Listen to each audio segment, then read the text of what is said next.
تو اس لیے یاد رکھو، دین کی سچائی ایک اتنی بڑی حقیقت ہے کہ اگر کوئی اس کا انکار کرے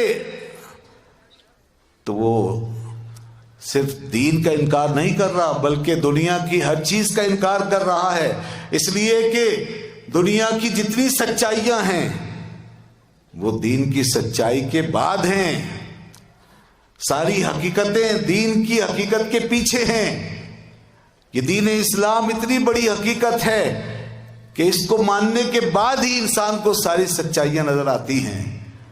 اس لیے اللہ تعالیٰ نے کافر کو جھوٹا قرار دیا، مشرک کو سب سے بڑا جھوٹا اور ظالم قرار دیا، شرک کو سب سے بڑا ظلم قرار دیا۔ کفر اور شرک سب سے بڑا ظلم ہے، اس لیے کہ وہ حقیقت کو بدلتا ہے، اور جو حقیقت کو بدلے اس سے بڑا ظلم اور کوئی نہیں ہو سکتا۔ تو یہ دین وہ دین ہے، یہ اللہ رب العزت کی توحید، اس کے وجود حق پر ایمان لانے والا دین ہے، اس کے وجود حق پر ایمان کی طرف ہمیں بلانے والا دین ہے، اس کے رسول برحق کی سچائی اور صداقت کی طرف ہمیں دعوت دینے والا یہ دین ہے، اور اس کی کتاب، آخری کتاب قرآن حکیم، جو ساری سچائیاں اپنے اندر سمیٹے ہوئے ہے، یہ اس کتاب کا کلمہ پڑھوانے والا دین ہے، یہ وہ دین ہے۔ اللہ تبارک و تعالی نے اپنی صداقت، اپنی سچائیوں کے بے شمار دلائل قرآن حکیم میں بیان فرما دیے۔ جو آیت میں نے پڑھی اس میں غور کیجئے کہ یہ تو ایک آیت ہے، ہزار مقامات ہیں، اس نے بتا دیا کہ پوری دنیا، یہ کائنات، اس پہ ذرا غور کرو کہ کس طرح وجود میں آئی ہوئی ہے۔ سب اسم ربک الاعلی، اپنے رب کی پاکی بولو جو رب اعلیٰ ہے، بلند و بالا ہے۔ الذی خلق فسوی، وہ جس نے ایک اندازہ مقرر کیا پھر چیزوں کو ڈھالا، چیزوں کو ڈھال دیا اپنے اندازے کے مطابق۔ والذی قدر فہدی، پھر اس نے نوعیں بنائی،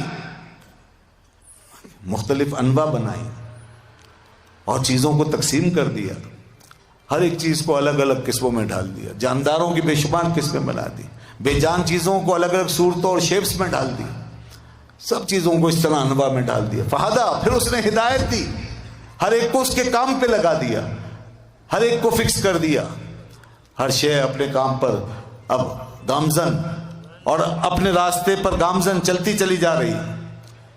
دیکھو یہ پورا نظام اللہ تعالیٰ یہ بتانا چاہتا ہے کہ کتنے سسٹمیٹک طریقے سے چل رہا ہے، اس میں نہ کوئی خلل ہے، نہ اضطراب ہے، نہ اس کے اندر کوئی بے ضابطگی ہے، نہ کوئی انٹرپشن ہے، یہ اسی طرح چل رہا ہے۔ کروڑوں سال گزر گئے اور کروڑوں سال اور گزر جائیں تو بھی اسی طرح چلتا رہے گا۔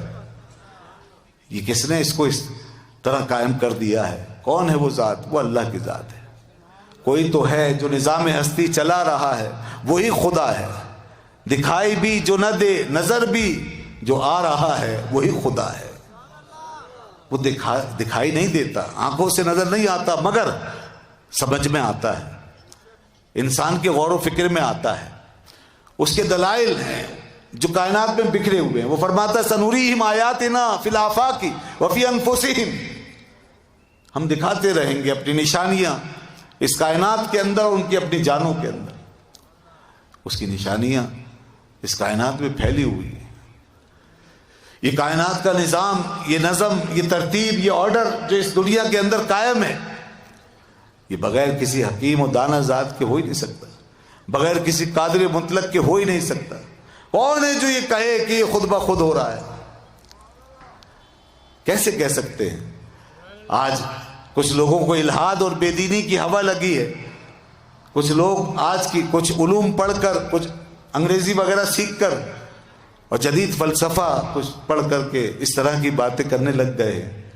کالجوں میں جا کے، یونیورسٹیوں میں جا کے کوئی لیکچر سن کے، کسی کی کوئی بات سن کر وہ فوراً تیار ہو جاتے ہیں اپنے آبائی دین و مذہب کو چھوڑنے کے لیے، اور اس دین کو، اس مذہب کو جس کی تاریخ اب کوئی 1500 سال پرانی ہوتی جا رہی ہے، اور جس سے وابستہ کروڑوں لوگ، جیسے کہ میں نے شروع میں بتایا، کیسے کیسے جینیس لوگ، علماء، فلاسفہ، فلاسفر، سائنٹسٹ، حکماء، دانشور، بڑے بڑے مفکر، بڑے بڑے مدبر، جو اس دین سے وابستہ رہے اور آج بھی وابستہ ہیں، اور آج بھی بڑے بڑے دانشور جو غور کر رہے ہیں وہ دین میں داخل ہوتے جا رہے ہیں۔ مگر آج کا ایک نوجوان، ایک بچہ محض کوئی لیکچر سن کے، کوئی تقریر سن کے، کوئی کتاب پڑھ کے فوراً یہ کہنے لگتا ہے کہ جی مجھے تو یہ سمجھ نہیں آتا، وہ سمجھ نہیں آتا، یا یہ غلط ہے، وہ غلط ہے۔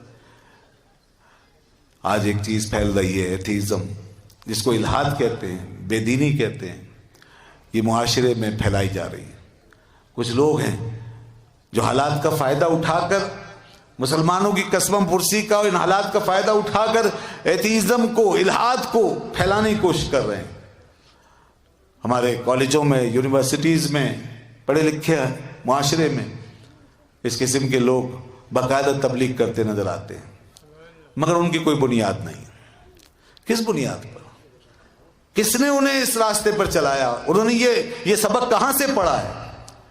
یورپ اور امریکہ میں کچھ لوگ پیدا ہوئے جنہوں نے مذہب دشمنی اختیار کی، اور انہوں نے کچھ اس قسم کی باتیں کی، تو یہ آہستہ آہستہ ان کی باتیں آگے بڑھتی رہیں، اور کچھ لوگ ان کے ماننے والے ہوتے گئے۔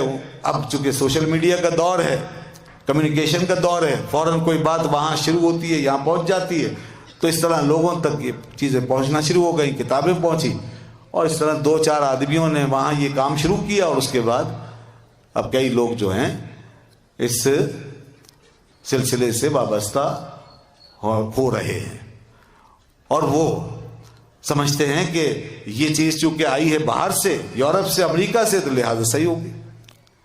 دوستو یاد رکھو، یہ ہمارا احساس کمتری ہے۔ ہم اصل میں فرسٹریشن کا شکار ہیں اپنے حالات کی وجہ سے۔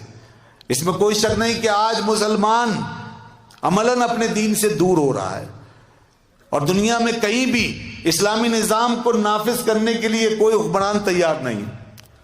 کچھ مغرب نے اس طرح کا حلہ بول دیا ہے اور ایسا قبضہ کر لیا ہے لوگوں کے اذہان پر اور ہمارے اداروں پر کہ مسلم دنیا کے حکمران یہ ہمت ہی نہیں کر پاتے کہ اسلامی نظام کو پریکٹیکل فارم میں نافذ کریں اور اس کی برکتیں دنیا پہ آشکارا ہونے دیں۔